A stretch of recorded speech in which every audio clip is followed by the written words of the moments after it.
পার্টিতে চমকে ঠাসা একাদশ নিয়ে মাঠে নামতে চলেছে বাংলাদেশ। সিরিজ জয় নিশ্চিত করতে দলে আসতে যাচ্ছে পরিবর্তন, সুযোগ মিলবে তরুণ এক তারকার।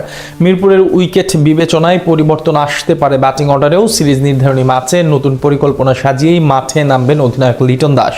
কিউদের বিপক্ষে সিরিজের শেষ ম্যাচে তবে কেমন একাদশ আর পরিকল্পনা নিয়ে মাঠে নামবে লাল সবুজ বাহিনী, তার বিস্তারিত থাকছে প্রতিবেদনে। দ্বিতীয় ম্যাচ বৃষ্টিতে ভেসে যাওয়ায় সিরিজ হারার কোনো ভয় নেই বাংলাদেশের। তবে কিউইদের বিপক্ষে ঘরের মাঠে সিরিজ জয় করা ছাড়া আপাতত অন্য কোনো ফলাফল মেনে নিতে চাইবেন না অধিনায়ক লিটন দাস। তাই তো শেষ টি-20তে একাদশ কেমন হবে তা নিয়ে চলছে চুলচেরা বিশ্লেষণ। কাকে রেখে কাকে খেলানো হবে তা নিয়েও হয়েছে যথেষ্ট আলোচনা। তবে আপাতত শুধু বোলিং ইউনিটেই এক পরিবর্তন আনার দিকে মনোনিবেশ করবে টাইগাররা। তবে সেটাও আবার নির্ভর করছে ম্যাচের উইকেট ও কন্ডিশনের উপর। কেননা পারফরমেন্সের বিচারে প্রথম ম্যাচের একাদশ থেকে বাদ দেওয়ার সুযোগ নেই কাউকেই। শুধু টিম কম্বিনেশন ও উইকেটের কথা মাথায় রেখে রিপনের বদলে সাকলাইনের খেলার প্রস্তাব আসতে পারে টিম মিটিং এ। ওপেনিং পজিশনে তানজিদ হাসান তামিম ও সাইফ হাসান ব্যর্থ হলেও তাদের উপরই শেষ পর্যন্ত ভরসা করবে টাইগার টিম ম্যানেজমেন্ট। কেননা শর্টার ফরম্যাটের ক্রিকেটে ইনিংস গোড়াপত্তনের দায়িত্বে এই দুজনের উপরই আস্থা রাখতে চান অধিনায়ক লিটন দাস। বিশেষ করে পারভেজ হোসেন ইমনকে মিডল অর্ডারে খেলানোর পর থেকে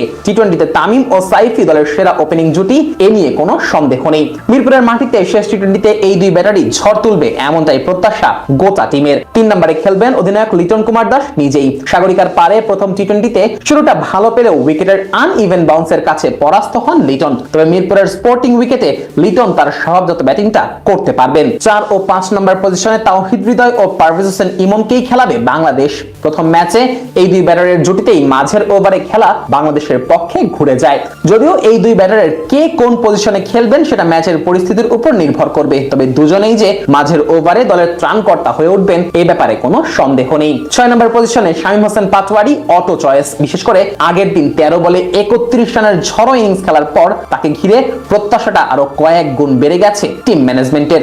7 ও 8 নম্বর পজিশনেও পরিবর্তনের সুযোগ আপাতত নেই। শেখ মেহেদী হাসান ও রিশাদ হোসেন দুজনেই বল হাতে প্রতিপক্ষের রানের চাকায় লাগাম টেনে দিতে সিদ্ধহস্ত। প্রথম ম্যাচেও মাঝের ওভারে এসে এই দুই বোলারের কিপটে বোলিং এ মোমেন্টাম ভেঙে যায় নিউজিল্যান্ডের।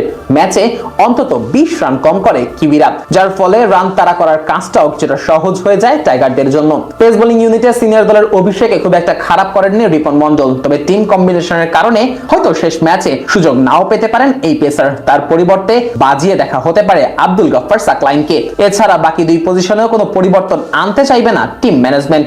শরীফুল ইসলাম ও তানজিম হাসান সাকিবকে রাখা হবে একাদশে। নতুন বলে ও ডেথ ওভারে দলের বোলিং ইউনিটের গুরুদায়িত্বটাই থাকবে এই দুই বোলারের কাঁধে।